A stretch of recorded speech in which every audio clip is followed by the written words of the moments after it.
এই 3 ধরনের উপকরণ দিয়ে যে এত সুন্দর করে একটা রেসিপি তৈরি করা যায়। আর এই রেসিপি থাকলে আপনাকে এক নিমেষে এক থালি ভাত শেষ হয়ে যাবে। এখানে নিয়েছি আলু, মসুর ডাল আর সবজি কচু ছিলে আমি পরিষ্কার করে নিয়েছি। আর এখানে গরম পানি বসিয়ে দিয়েছি। আর এর মধ্যে এখন আমি পলিথিনগুলো যে রেখেছিলাম 3টা পলিথিন দিয়ে দিয়েছি। আর এর মধ্যে আমি চাউলও ধুয়ে দিয়ে দেবো, ভাত রান্না করবো। আর এদিকে করবো ভর্তা। এই যে কাঁচামরিচগুলো আগে পাকা কাঁচা যে মরিচটা আছে সেটা একটু ভেজে নিব। বাইরে প্রচুর বৃষ্টি, এই জন্য একটু শব্দ বোঝা যাচ্ছে। আর দিচ্ছি শুকনা মরিচ। এই শুকনা মরিচগুলো আমি একটু কড়া করে ভেজে নেব, যেহেতু আমি ভর্তা তৈরি করব। দেখুন বন্ধুরা, আমি কীভাবে ভর্তা করি, আপনারা সম্পূর্ণ ভিডিওটা দেখুন, ভালো লাগবে অবশ্যই আপনাদেরকে।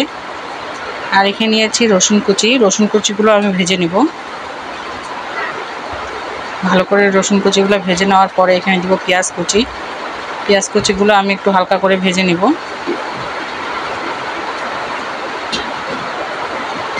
যে আমার হালকা করে একটু ভেজে নেওয়ার পরে একটু লাল লাল যখন হয়ে আসবে, তাহলে ভর্তাটা গন্ধ করবে না। যদি দীর্ঘ সময়ও থাকে তাও গন্ধ করবে না। এখানে আমার ভাজা হয়ে গেছে। আর এখানে নিয়েছি শীতল শুটকি। আর শীতল শুটকিও ভর্তা করব। দেখুন বন্ধুরা, আমি এটা শীতল শুটকিটা কেমন করে ভর্তা করি। অনেকে তো অনেক রকমের ভর্তা করেন, কিন্তু এই ভর্তাটা একটু ফলো করে দেখবেন, ভালো লাগবে। এই যে এটাও আমি মাছটা ভেজে রেখেছি। আর এত সুন্দর একটা ঘ্রাণ বের হয়েছে, মানে এমনি খেতে ইচ্ছা করছিল। শুকনা মরিচটা আমি লবণ দিয়ে আগে একটু চটকে নিব। অনেকটা পরিমাণ লবণ দিয়ে ভালো করে একটু চটকে নিতে হবে। আর মসমস থাকার কারণে একটু লবণ দিলে সঙ্গে সঙ্গে ভেজে গুঁড়ায়। আর এটা আমাদের বাড়ির মরিচ, এই জন্য প্রচুর পরিমাণে বিচি। আর বিচিটা দাঁতে করলে কিন্তু খেতে ভালো লাগে। একটু আমি উঠিয়ে রাখলাম।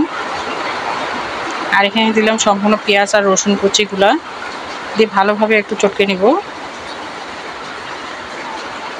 এখন আমি এটা এক জায়গায় রেখে দিব সম্পূর্ণটাই।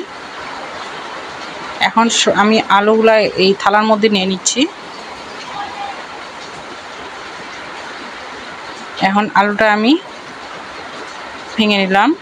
তারপরে এখানে আমি সরিষার তেল আর ভাজা পেঁয়াজ মরিচ রসুন দিয়ে আবার একটু মানে চটকে নিচ্ছি। তারপরে একটা ভর্তা করে নেব। দেখুন ভর্তাটা কি সুন্দর লাল হয়েছে।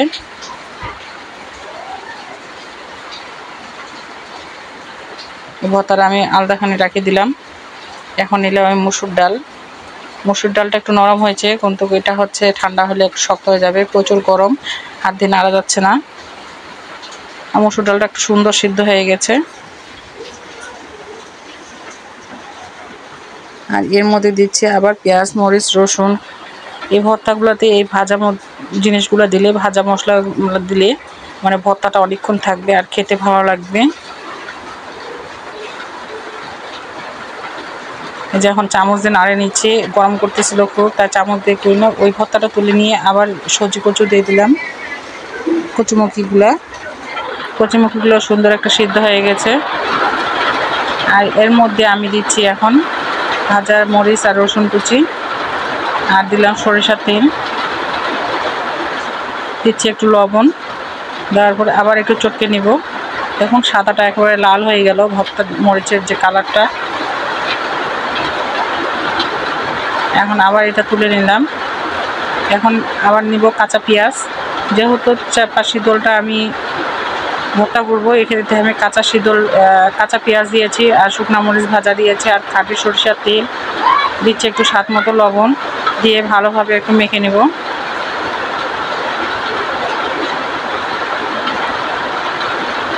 মেখে নেওয়ার পরে এখন দিলাম শীতল শুটকিটা দিয়ে ভালোভাবে একটু চটকে নিচ্ছি।